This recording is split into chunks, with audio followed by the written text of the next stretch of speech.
for you.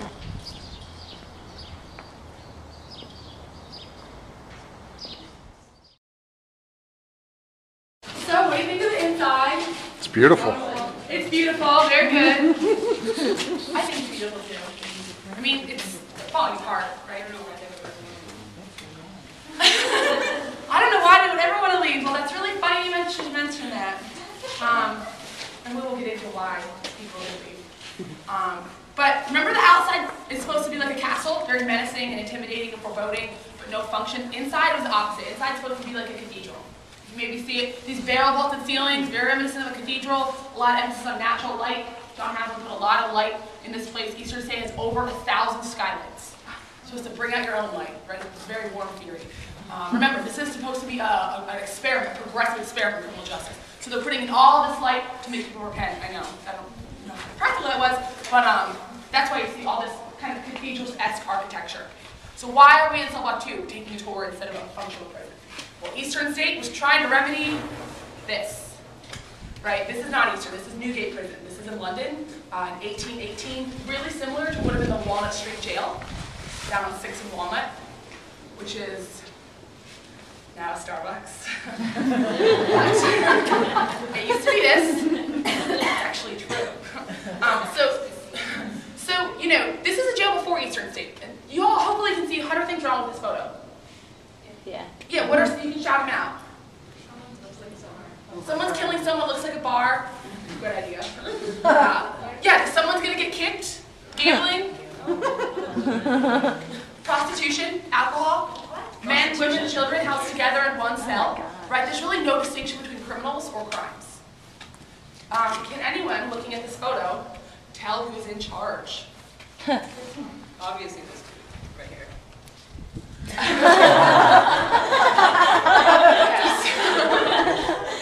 Yeah.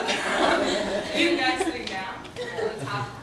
I don't know. I have no answer. This guy, but it's a good distinction. What you girls picked out, this guy right here and this guy, one's clearly a gentleman, top hat, one's very well dressed, one's very poor. The way jails worked back then, you know, the jailer today gets theirs checked from the state. Back then, you would pay the jailer directly. So if you were poor, you're not going to be living where in prison. If you're rich, you're going to be having nice things like food and beds in prison. So you can't tell really between any of the criminals and between any people in charge because it was kind of a messy system. I think this picture pretty much indicates that. Also, you're really not being rehabilitated. You're just waiting in your cell to receive your corporal punishment. And what were some common corporal punishments of the day? Whipping? Flogging, did you say? Yeah. Yeah, flogging. Whipping. Branding. What's branding? Hot poker. Hot iron, yes. All the sound effects. Yes. Hot iron on your skin, right? They just, and if you want to use a little cheat sheet, the ducking stool, the pillory, all these very common corporal punishment. And the big one, public executions, right? Public executions for days. Always down in Old City and Logan Circle, things like that. But Eastern State, you know, in theory, steps in and says, we don't want this, we want to actually rehabilitate you. So the first thing John Havlin does, he puts everyone in their own cell. Everyone gets their own cell. 24 hours a day, separate confinement. Right, the second thing, to ameliorate this kind of sanitation issue, hopefully we agree this will be very stinky in here. Eastern State was going to have modern amenities. This was the first place in the country to have large-scale flushing toilets in 1829, a central heating system in 1829, air conditioning, 3 square meals a day, meat and vegetables, all these things that Center City residents didn't quite have yet by 1829. So as I know you girls all have student IDs, tuition payers, taxpayers, whoever you are, you know, imagine living downtown and having this brand new controversial prison being built with your money when you don't even have a flush toilet and the convicts here have flush toilets. Right? This is very controversial very from the beginning, but they're trying to go away from a system like this, which isn't really a system at all, and work toward preventative rehabilitation. Did people try to go to jail? Did people try to go to jail here? I've had that question before. I think probably not. Charles Dickens had a theory that there were drunks coming in here on purpose to get housing and things like that. I don't mean to paint this as a country club. It probably still would have been dreadful in here. It was supposed to be very church-like and silent, so it would have been basically 2 years of nothing but silent reflection. I don't really know. I would try to come in to do something like that, but there are people that think that. There are people that think people came here on purpose. Okay, so bow in your hair. Can you just tell me your name?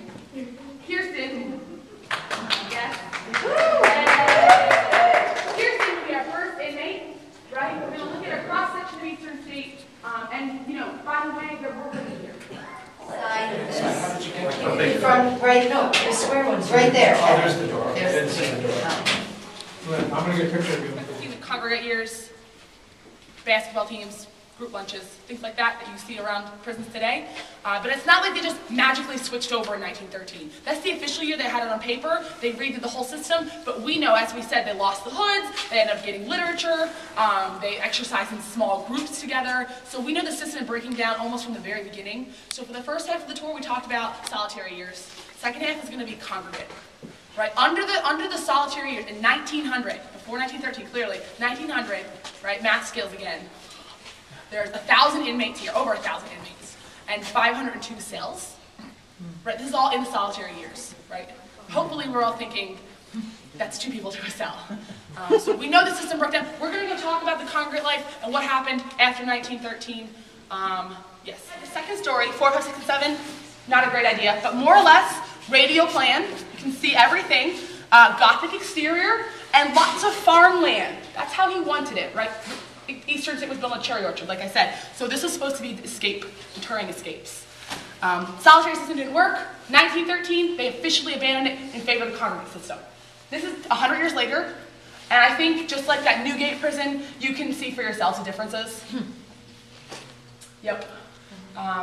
First and foremost, there's not 7 cell blocks anymore, now there's 15. 8 and 9, 10, 11, 12, 13. 13 is right here. 13 is a windowless cell block, and there's no records in its construction. So maybe you can infer the treatment of prisoners in cell block 13.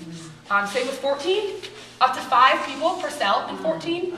Also built for juvenile offenders, 14 and 15-year-olds inside cell block 14, which was declared unconstitutional by the 1950s. And my favorite, not my favorite, but the juxtaposition is baffling. Cell block 15, death row. Right, now if you were paying attention just a fraction of a minute, Eastern State was built on these Quaker principles of hope and redemption. Right, 100 years later we're using a death row. Does not make sense.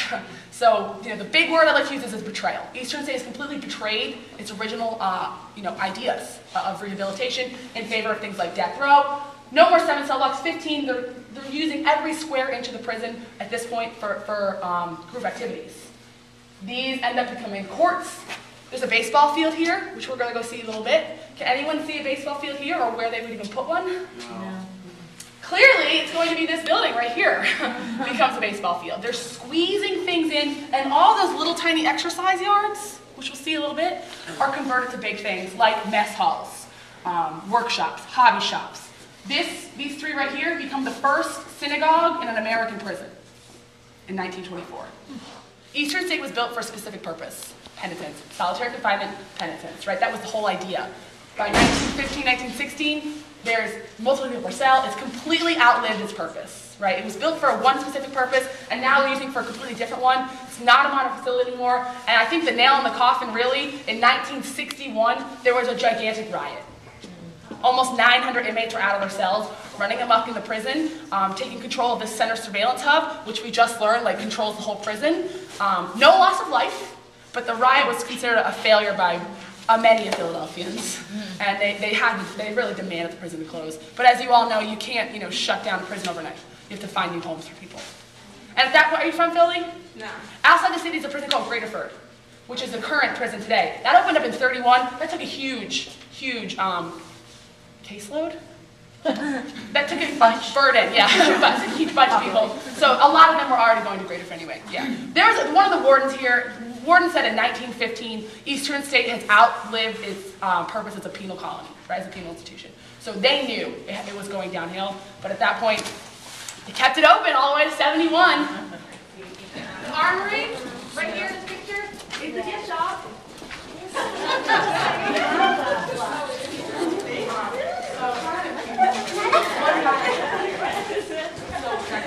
Now we're looking at everyone.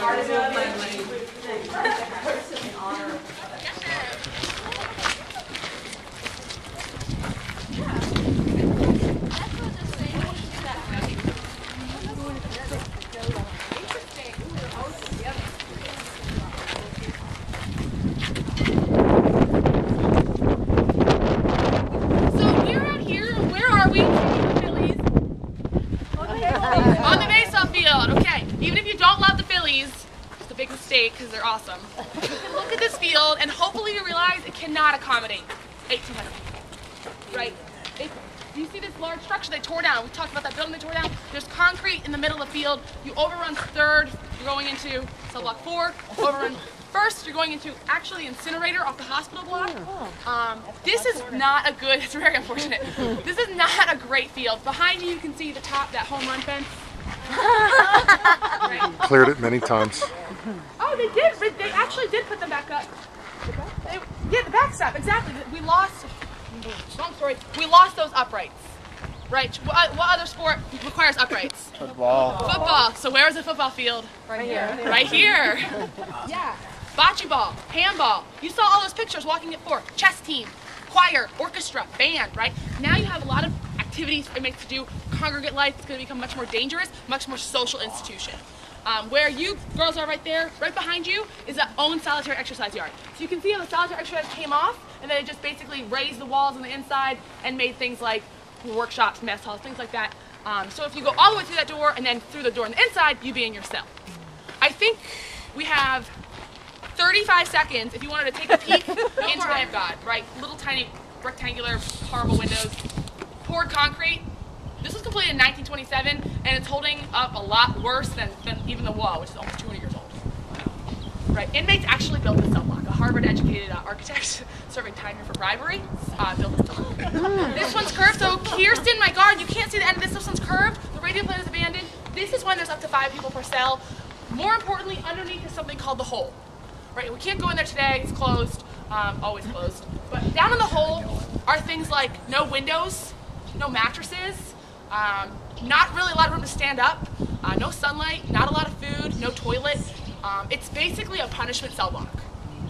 Opens up in 1927. It's punishment via solitary confinement.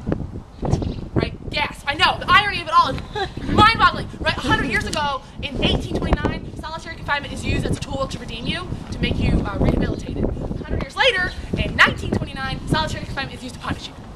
Right? Ideologically, the prison has shifted again. And not only that, it sounds pretty unethical down there. It violates a very precious document, the near and dear to our hearts, the Constitution. Yes, 8th Amendment says no cruel and unusual punishment. So the Department of Corrections came in here in 1953. They took a look around at the hole. They took it to block 13, we said had no windows and no records. Right? Remember that one we talked about? They say it violates that amendment. So you have to build a more humane punishment cell block. You have to build a cell block that addresses things like windows, sunlight.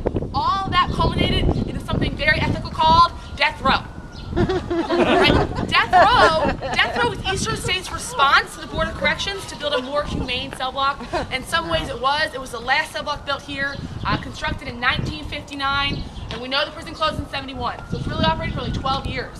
It is a modern cell block, and we're gonna go there now. And then we have 3 more minutes. Okay, you see that electric box there you took a photo of? It's the first time in Eastern State you can control cells electronically. Right? 980 cells here at Eastern. Only these 34 are controlled via buttons. You mean like the doors? Yeah, the doors, yeah. No electrocution or anything? No electrocution. How many executions occurred here? 0.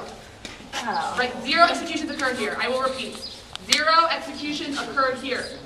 How many executions occurred here? 0. 0, right. There's that one There's no electric chair. There's no gallows. By Pennsylvania state law, you have to go out to a different prison for that. Right, Rocky Penitentiary. City's name is Happy Valley, Pennsylvania, right near Penn State University. Yes. For a while, our fate was pretty uncertain. They were going to demolish this. Hopefully, someone walked in. They said this place is beautiful. Someone said it was beautiful. I agree. They were going to turn this beautiful penitentiary into a shopping mall. Aww. I know. Oh my gosh, we should be on like a game show. Mall Block 1 and sir.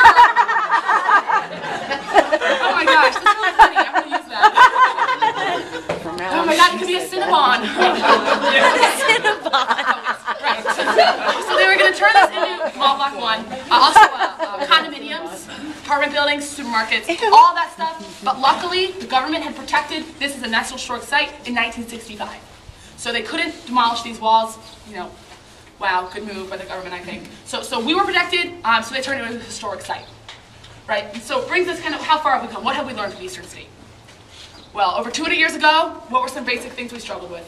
How do we feed an inmate? How do we help an inmate? Do we hurt them? Do we help them? Do we repent? Do we, how do we take care of people who break the law? Look around the world today, look around America today.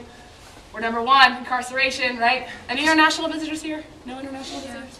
Yes? Okay. I don't care where you're from, but we're beating you. We're inmates, yeah. 1% of the population is behind bars. Over 3 million people are behind bars. Our age is 20 to 30, it's 1 in 50 people. Wow. Right? 1 in 50 people. It costs about $35,000 to incarcerate one person for 1 year. Wow. Right? So, we don't have an agenda here, right? But if you think about the problems that Eastern State face, they're still all over the world today. So Eastern State really wants to act as a platform to think about these problems. It's up to the future generation, right? You, right now, to think of a solution to millions of years, hundreds of years of problems with criminal justice. So I think we should learn about one more escape on the way out, and then I'll take you to Al Capone's cell. Okay, are there any questions about death row and the fact that there were 0 executions here? How many executions? 10!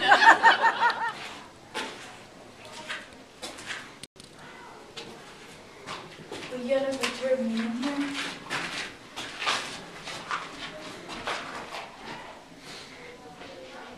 Oh. That's final. 3 years older than my mom. Oh, okay. So it would have been so yeah, maybe it's the third, maybe third. Actually, reproduction.